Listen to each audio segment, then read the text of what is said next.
Hello and welcome to Epochs. I believe we are on episode number 33 and we are going to be talking about Vlad the Impaler. Well, mostly you. I'm just going to sit here and ask naive questions because originally Carl was the one to suggest this, but unfortunately he's not very well, so I have had to step in and I don't really know much about Vlad beyond, he was a Romanian ruler who fought the Ottomans, was it? They might not have been even called the Ottomans at the time. Yeah, you're right. Okay. And that he was pretty good at it, and he was respected by Romanians in history, even though he's got this ominous kind of aura around him for being called the Impaler, I imagine, kind of does that. Yeah, no, absolutely. It was one of those ones where somehow we mentioned Vlad in passing in the last Epochs, and Carl said, we've got to do one on that, which we say about loads of things. But afterwards, he was like, let's actually do that. But unfortunately, Mr. Benjamin is ill today. So, we'll talk about it. And it's an interesting story. It's kind of a crazy one. Anyone who knows anything about it, they'll know that it's mad. It's madness. Like the the horror of some of the things that go on is sort of... it's interesting though, isn't it? The extremes of the human condition, the most extreme things that people do to each other. You get it in the story of Vlad the Impaler. So I mean, it's good. I think this Epochs series is good because we bounce all around the place, all through time and all different places in the world. And this time it's Romania in the 15th century, sort of mid 15th century. So one of the first things to say about that is that there was no Romania as such. The Romania as we know it has only been around since the 1860s, where they sort of merged together a few different kingdoms, beginning in the 1850s and ending in the 1860s. Was it known as, Wallachia, something like that? Yeah, Wallachia or Wallachia. I think it's pronounced Wallachia, but it's written with a W. I wouldn't be Wallachia. surprised if I'm mispronouncing it. Oh, I'm going to mispronounce loads of these words badly. I think pretty badly. Because if there are any Romanians watching, I do apologise. Apologies. Profuse apologies. Because one of those things, I have been interested in the Ottoman Empire and the story of Vlad the Impaler on and off for years, but it's not exactly my wheelhouse as such. So although I know the story quite well and rereading and researching for this, I've got back into it. But yeah, I might not know how to pronounce some of the place names and some of the names exactly, but nonetheless, there we go. I mean, it can't be expected that you know how to pronounce every name in history, right? It's kind of you to give me that slack. So Romania, there was no land of Romania. What you had was the Kingdom of Hungary, which isn't the same as the country of Hungary now. If you look on it, we'll put maps up in post so people can see. The sort of 15th century Hungary isn't exactly the same as modern day Hungary, but it's in and around there. And then you've got Moldova, which again isn't a country anymore. But so there'll be parts of Moldova, parts of Hungary, and part of this place called Wallachia, as well as parts of modern day Turkey, I suppose. So that whole part of the world. And so I might mention Romania from time to time, but I do know that there was no such place exactly as Romania. I mean, going back even further, because it's complicated really, going back even further to sort of the 12th, 13th century, there was like the land of Romania. So it changes over time, like when they recreated Poland after World War One, they didn't dream that up out of nowhere. Poland had been a kingdom in the Middle Ages and things. So same with Romania, that in the 1850s, 1860s, they didn't dream that up out of thin air. It had already existed. But anyway, that's not really the story we want to get into. But so the first thing I would say about the story of Vlad and the voivodes of Wallachia, because that was the name of the ruler, a voivode. Interesting word. It must come from very different. Obviously, in most of Europe, we've inherited stuff from the Romans for titles of rulers. Obviously, king and queen's probably not as directly related, but Kaiser, Caesar. Yeah, king Tsar. comes from Tsar. Yeah. Oh, king does comes it from actually Caesar. Yeah. Oh, it does. Yeah, Tsar and king and I Caesar. knew It's all the same. the others, but I didn't know that king comes from that. Okay. Yeah. So the area of Wallachia was really quite relatively small, and it was kind of always dominated by the bigger powers around, which were in this period the Ottoman Empire, the Ottoman Turkish Muslim Empire, and the Kingdom of Hungary. They're sort of the two biggest players, and it was Wallachia is sort of a buffer state between those two, for want of a better word. And there's bigger powers as well. There's the Holy Roman Empire, and there's the papal states, like the popes get involved ever so slightly in this story from time to time. But in sort of the immediate, it's the Kingdom of Hungary and the Ottomans are sort of the two biggest things. That's what Vlad the Impaler spent his life dealing with. But it was relatively close to the frontier of Christendom, wasn't it? It was the frontier, absolutely. Okay. Yeah. So I thought the way to sort of attack this story is to begin by just describing a little bit about the Ottomans, because they're really Vlad's sort of primary antagonists, although he has many. So if I sort of describe a little bit about what's going on with them, and then we can go back and pick up Vlad's childhood and things. So people might know that the big year of 1453 is the year when the Ottoman Turks finally besieged Constantinople successfully. They tried, various Muslim armies had tried for centuries and centuries, like 800 odd years or so, 700, 800 years, and they tried to besiege and take Constantinople many times. They were only able to do it in 1453, which is, Vlad by that point is sort of 21, 22 years old. So it happens sort of right in the prime of his life, that event. However, the Byzantine Empire was more or less a zombie, walking dead by that point. They really only controlled the city of Constantinople itself, a bit of land westwards, and a few islands in the Aegean, like Lesbos and a few other small islands. Other than that, they didn't control anything. All of modern-day Turkey, all of Anatolia, Asia Minor, has already been Ottoman-controlled for generations. And lands west of that, so like the Balkans and Thrace, sort of northern Greece, where places that are sort of modern-day Serbia, had already been controlled by the Ottomans. So Constantinople, the city, the final Byzantine stronghold, was really just a really small pocket still holding out, because the walls of Constantinople were so strong. It was almost a city-state at that point, wasn't it? Right. Yeah, and reduced to its smallest possible. Of course, because that was its capital, wasn't it? And of course, it for a large amount of history was one of the largest cities, wasn't it? Yeah, absolutely. Yeah, for a while you sort of argue it's the capital of the world, Western world anyway, for quite a while. But by the 1450s, it was sort of longer. I mean, it's kind of been dealt death blows a couple of 100 years before this, I imagine being besieged repeatedly probably doesn't do it any favours. Yeah, absolutely. Yeah, I mean, even like Christian crusaders had dealt it quite a serious blow in the 13th century. So, well, just to mention then that a few Ottoman sultans before the main one we're going to talk about, who's Mehmed II, or Mehmed the Conqueror. He is the sultan that conquered Constantinople. He's sort of the main one in Vlad's life. About 3 or 4 sultans before him, because the Ottoman Turk had come crashing down out of the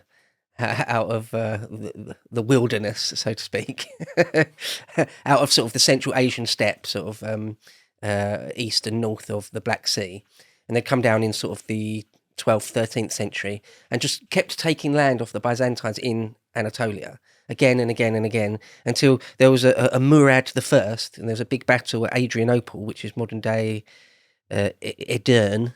I'm probably not pronouncing that right, in Turkey, a place called Edirne. It used to be called Adrianople, and for a while that was the Ottoman capital. There was a big battle there, and they kept taking other places like Macedonia and Sofia. It's interesting that they changed the capital to somewhere where they had recently conquered. Usually you kind of put a capital at a cultural centre, don't you? It's almost symbolic of the state. So to put it in a recently conquered Byzantine city, I suppose is that implying some sort of admiration for their culture, maybe? Am I reading way too much into it? Probably, yes. I think that's putting it the opposite way, isn't it? It does speak volumes. I wouldn't say that, well, they didn't have admiration for the Byzantines at all. I mean, I realised after I said that's a bit strong. Godless as far as the Turk is concerned. But it does speak, but still, the first point you made there is certainly true. It does speak volumes that when you move your capital to somewhere new, that it's essentially a foreign city, it does sort of say, doesn't it, that your culture isn't particularly steeped in, the Ottomans, the son of Osman, the son of Uthman, the sons of Uthman, as they called themselves. They're sort of steppe people originally. They're sort of steppe horse warriors. They're not, they're not indigenous, shall we say, to the Balkans or to sort of northern Greece, Thrace, or to Anatolia, Turkey, or anything. So the fact they've just moved their capital to whatever's the best city they currently have does say a lot, doesn't it? I think you're quite right there. And so there's they keep conquering into sort of up towards Bulgaria. There's a big battle of Nicopolis at one point against some crusaders. There's various crusades, sort of not the massive ones that are meant to go down to Jerusalem, but sort of smaller crusades just in the Balkans against the Ottoman threat. Anyway, there's a big battle at Nicopolis. At one point, this is ever so slightly before Vlad the Impaler comes on the scene, or when he's a very, very small child. Tamerlane comes into it and has a few big battles with the Ottomans. And I don't know if you know much about Timur the Lame, or Tamerlane. It's all the same person. You know about him? He's like a Mongol, or a Turkic Mongol warlord. It was almost, I know that the land of Timur was almost towards kind of India, that sort of way, wasn't it? Kind of in the east. Yeah, you talk about Uzbekistan, modern day Uzbekistan region. That sort of neck of the woods, yeah. The Stans, yeah. So he's sort of Mongol, or sort of Turkic Mongol, because Turkic isn't the same as Turkish. But anyway, so Tamerlane is sort of one of the last big gasp of sort of Mongol invasions westwards. But it was a big one. It was a bad one. In fact, I've heard some historians say that Tamerlane's conquests were so bloody that like a full percentage, like something like 5% of the entire world's population were killed by it. That's ridiculous. Yeah, so as a percentage, it's like way worse than World War I or World War II or anything like that. Way worse. I mean, it's difficult to get your head around, It really, is, because isn't it? one of the largest drops in the population was something like the Black Death, where a third of people, supposedly up to a third, I think it was, died. Yeah, but just through warfare alone, I mean, that's a massive undertaking, isn't it? Yeah, really, really bloodthirsty. I mean, it's a classic thing of Mongols will, if and when they decide they want to, they'll just kill everyone in a city. Timur the Lame, Timur was particularly bloodthirsty, it seemed, or particularly heartless. I don't know how you want to put it. It was, so at one point he defeats one of the Ottoman sultans, Bayezid I, the Battle of Ankara, right in the middle of modern day Turkey, and he's captured. So Timur captures the Sultan, the Ottoman Sultan. He doesn't immediately kill him or anything, but that Sultan does actually die relatively quickly in captivity. But Timur himself isn't long for the world. A few years later, he's dead himself, and then there's more battles between the Ottomans and the sons of Timur. But essentially that last great gasp of Mongol invasions is turned back. Once the sons of Timur are essentially defeated, then that's sort of the end of an era in many ways, and leaves that whole part of the world. It leaves it to the Ottomans, because the Ottomans, aren't completely ousted until World War I. So they've got hundreds of more years to go before they're ever ousted. So after that, there's a period, they call it the Ottoman Interregnum, where there's lots of the sons of that defeated Bayezid I.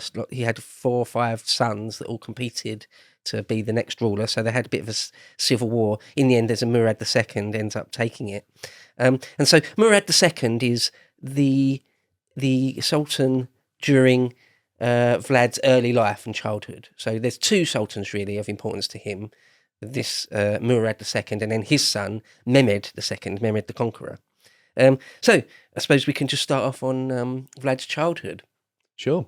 So his father was a voivode of Wallachia, and one of the main things where we get the word Dracula comes from is that his father, another Vlad, at one point was, and all these rulers of Wallachia are basically sort of vassals for Hungary, because it's all Christian. And the Ottomans are obviously Muslim, so they're sort of the front line, really, where Christianity butts up against Islam. And so the rulers of Wallachia, the voivodes, are really sort of doing it on behalf of the Kingdom of Hungary in many ways. Like the King of Hungary will be sort of your overlord in many ways. And anyway, there was a Christian order, knightly order of the Dragon, the Order of the Dragon, just like you've got the Knights of Malta, or you've got, the Order of the Bath, or the Order of the Garter. One of them out in Eastern Europe was the Order of the Dragon. And apparently it was very, very prestigious. Highly coveted, and not given out to very many people at all. Anyway, Vlad the Impaler's father was awarded the Order of the Dragon at one point, and he gets called Vlad Dracul because of that. And going forward in time a little bit later, when Vlad himself becomes the ruler, he takes the title of Dracula, son of Dracul. Okay. So it was that his father was in the Order of the Dragon. That's why you end up with Vlad the Impaler calling himself Dracula. And apparently he was extremely proud of that. It was a title that he was, obviously chose. He chose that. He didn't want to be known as particularly as the ruler of Wallachia. He wanted to be known as Dracula, the son of Dracul. And also, in fact, just while we're there, Vlad the Impaler's grandfather was extremely important, a couple of generations before, and is thought of in Romanian history as another extremely important ruler, So how come Vlad has this kind of prestigious background? What is it about his kind of the previous generations that meant that they were accepted into this Order of the Dragon? Do you know? Yeah. So his father, Vlad Dracul, was just good at his job. As a firm ruler, and so one of the things I'd have to say at this point is that the relationship between the rulers of Wallachia and Hungary and Moldova, another sort of not as powerful but still important kingdom, I suppose, to the east, is that the relationships ebb and flow over time. And I've heard a couple of people say that the different families that control these different seats, it's almost like a revolving door. They keep deposing each other. I mean, Vlad himself has 3 separate reigns as voivode of Wallachia. So they keep deposing each other, and it's sort of musical chairs of who's in control, and they're quite often cousins or branches of the same family. So, for example, with Vlad's family, there was the Donesti branch and the Draculesti branch. And Vlad is part of the Draculesti branch, and he gets sort of ousted by his own cousins and things. So yeah, I mean, that's relatively common, isn't it? I mean, I was doing some research for the contemplations I'm going to be doing about Russia, and there was one about Catherine the Great deposing her own husband to become the sole monarch of Russia. Yeah. I mean, this stuff is relatively common, although I think to a modern person, it seems like betraying your family is almost one of the worst crimes you could do. Whereas I think there was a lot more, what's the way of putting it? There was a lot more thought put into things like your birthright and what you have a right to inherit, and you have a right to rule because of your bloodline. And it doesn't necessarily matter who in that bloodline it is, because it's all done through that sort of system. Yeah, like Crusader Kings. I haven't played much Crusader Kings, but I'm aware that a lot of it is, all about the various bloodlines and things. And yeah, of course, yeah. So, I mean, Vlad, well, let's get into the details of it. So at one point, just quickly to say about one more thing about the Christian side is that his mother was Catholic. And so but he was mostly Orthodox. He was baptized as Orthodox Christian. So the main thing is that he's Christian, but there is some interplay there between who is and who isn't, and whether it matters whether you're Catholic or Orthodox. But we'll get into that. It's maybe slightly less important. But so his father at one point is obviously he's got to play. They're involved in much bigger powers all around them, so he's got to play his hand carefully between the Ottomans and the Hungarians. And the Moldovans and things. And so anyway, I suppose at one point when Vlad and his younger brother, who's important, Radu, he's got a younger brother called Radu. When Vlad's about 11 years old and Radu's about 7 or 8 years old, his father is summoned to the Ottoman capital. At this point, still, it's not Constantinople, it's still Adrianople at this point. He's summoned there for a meeting with the Ottomans to talk about various things. And he decides to take his 2 youngest sons. There's older children as well, but for whatever reason, Dracul decides to take the young Vlad the Impaler and his brother Radu with him, and it's a trick. The Ottomans imprison them all because they've decided at this point that it's best to. They've decided they want to sort of screw with the kingdom or duchy, county of Wallachia. To watch the full video, please become a premium member at lotuseaters.com.